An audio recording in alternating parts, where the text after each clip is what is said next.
Thank you all for coming, and welcome to Anger Management. Now, before we begin, I'd like to take the time to welcome our newest patient, so let's all give a warm, happy welcome to Mr. Deadpool. Sup, guys? Deadpool in the hizzy! Who's up getting wasted? I mean, I can't, but it would be hella funny if you guys were. Don't I know you from somewhere? Now, what I'd like to do to start this session is to present an open forum about what it is that makes you angry. Would anyone like to volunteer to share with the group? Teacher? Yes, Deadpool. Just a quick question, Doc. What's with the total sausage fest in here? I'm sorry? I mean, well, I'm just saying, all peen and no tit makes Jack a dull boy, am I right? Oh, so dull boy is in like flaccid penis. I like it. You like the joke, or you like flaccid penis? Thank you, Deadpool. But now it's time to be a dear and lend an ear. Yes, Thomas, go right ahead. Hello, my name is Tom, and I have anger issues. It really stems from my job. I mean, I work my fingers to the absolute bone for my company. I work over 60 hours a week just to make ends meet to support my wife and child. Is she hot? What? No, I mean, I'm just asking, like, is your wife hot? You know, like, sexually attractive? No, I know what you're referring to, but I'm not sure how it relates to what I'm talking about. Okay, how about this? How about you just describe her best features to me? Sensually. With explicit detail. I'd really rather not. Thank you, Mr. Deadpool. You're really showing your conversational muscles. But at this time, I'd like to ask Thomas to continue. Well, it's just that I work so many hours for such little appreciation. I mean, I run myself into the ground for my company, and my boss just swoops in and takes credit for everything I do. I mean, I should have been in line for a big promotion years ago, but I'm just stuck in the same damn mundane routine day in and day out. So how do you find the time for sex? Excuse me? Well, I mean, I'm just saying, you work all these hours. Do you have any time left over to, say, work on her genitals? I don't see how this is a constructed direction for this to go. Small talk, man. You know, just making small talk. No big deal. Carry on. Please. Continue with your sharing. Alright, well, it just makes me angry that no matter how hard I work, my boss gets all the glory. I mean, I just don't get it. I'm one of the most valuable employees in this company. I give them everything, and I get nothing. And it just boils up inside of me, and one of these days it's going to explode. When I get angry, bad things happen. That was wonderful sharing, Thomas.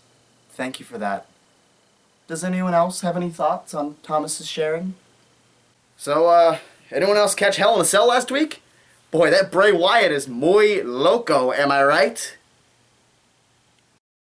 Stanley thought about contributing his thoughts towards Tom's present situation, wondering if the emptiness he felt inside was indeed a longing for acknowledgement for his contributions in the workplace. But then realized that nothing he could say would be of any consequence. Stanley was no extraordinary employee. He merely did what he was told, and thus Stanley proceeded to lower his hand. Alrighty then. Does anyone else have any thoughts on Thomas's sharing? Yeah, I mean, I pretty much covered everything that I wanted to about his wife, but what I'm curious about is, what's his deal? Like, is everybody gonna get the joke here? Like, has everyone watching this even played the Stanley Parable? Do they know what that is? Stanley Parable? I'm sorry, who are you talking to? You're pointing at an empty chair. Yeah, it's a pretty neat indie game, isn't it? You know, the one with the narrator tries to tell you what to do, and you just ignore him, and you sit in a broom closet. Yeah, but is everybody gonna get the joke? I mean, there's bound to be people watching this video right now who have never played it or even heard of it. Who would be watching this? It's a closed room with no cameras. No need to worry, everyone. There are no cameras here. Everything we share here today is strictly in confidence. You know what? Don't even worry about it. I got your back, Uncle Stan. Stanley once again contemplated speaking up about his present situation, but the truth was, there was nothing to be accomplished by doing so. There was nothing special about Employee 427. There never was. He merely did his job exactly as he was instructed, and nothing more. Dull, uninteresting, bland. If he disappeared, no one in this room would even notice. Hey, you wouldn't happen to know where I could find arts and crafts, would you? That would be down the hall, to the left, Mr. Ambrose. Nice to see you again. Thanks, Doc. See you next week, alright? Oh, and one more thing. If you see Seth Rollins anywhere, let him know he's got a very important meeting down the hall to the left.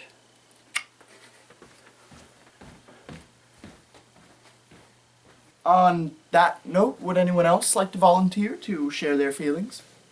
Simba? Yeah, quick question for him, actually. Do you like hear voices in your head or something? Is anger management the right type of therapy for you, or should you be in some other form of help for that? Did you hear that? He said we hear voices! What does he think we are, crazy? Okay, first of all, yes, I do hear voices. I mean, it just seems more like a crazy thing than it does an angry thing. You know? Isn't this kind of like, what's the saying? How's the saying go? Something about smoking pot, isn't it? What is it, like smoking pot in the tea kettle, right? Pot calling the kettle black, right? I mean, don't you hear voices too? Well, no, I actually have multiple personalities, and at least one of them has well-documented severe anger issues. You would know that if you had bothered to watch my Doom 3 video that I did with Matt. Well, excuse me for misreading the source material of this video, okay? Now, gentlemen, please, we are all here to help. So let's try to use our indoor voices, okay? Good. Now, Steven, how about you? Is there anything you'd like to share with the group about your feelings and what makes you angry? Remember, sharing is caring. Well, since you asked, mine actually relates to troubles with the boss as well. You see, I go to work day in and day out on my trusty Segway, and I approach each day with a new vigor before being ceremoniously forced by my boss to launch myself into countless pits of spikes. Every week or two, I have to fling myself perilously into the jaws of death just so that my boss will gain some semblance of satisfaction from it. That was very good, Stephen, and it was very brave of you to come out and share your feelings with the group. Let's all give a warm round of applause for Stephen.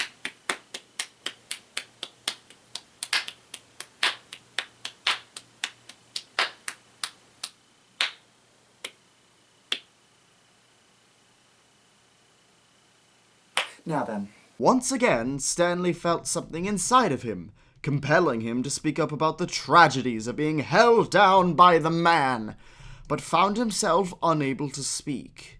Stanley was merely a lowly hamster on a wheel, and no matter how hard he worked, it would never get him anywhere. He knew that if he spoke out against me, he would surely regret it. You know what, dude? I'm speaking out against you, okay? Yeah, why do you have to be such a dick? Stanley, unaware of the telepathic verbal squabble that was beginning, merely stared blankly forward. Man, this guy is a prickhole! For such an egotistical asshole, he sure likes to chicken his way out of confrontations, doesn't he? Yeah, how about you actually address me like a man? Voice, whatever fucking plasma-ass bullshit you are, and stop hiding behind Stanley. Don't listen to him, Stanley. There's nothing to gain by involving yourself in this. I may be your voice of reason, but it's because I know what's best for you. What's best for us. Is this really where this is going? What are you doing? Like, is he just ignoring us, or does he really not hear us? I think somehow he thinks we're talking to Stanley instead of him. Okay, I think we're getting a little bit off track, and to be honest, I think I speak for all of us when I say I'm a little bit confused as to what's going on. Who wants to play with my big wooden staff? Anyone? Huh? On that note, I'm afraid we're actually all out of time for this session. I apologize to anyone who did not get to share their feelings today, but I promise next session everyone will have a chance to speak, a chance to share, and a chance to spread some good old positivity. So, I'd like to give you all a small assignment to complete and bring in for next week's session. So I'd like each of you to write a small anger poem. Oh, please tell me someone else recognizes the irony in anger poem. Have a good week, gentlemen. When Stanley came to a set of 2 open doors, he went through the door on his left. Good job, Stanley. Was that necessary? Yes.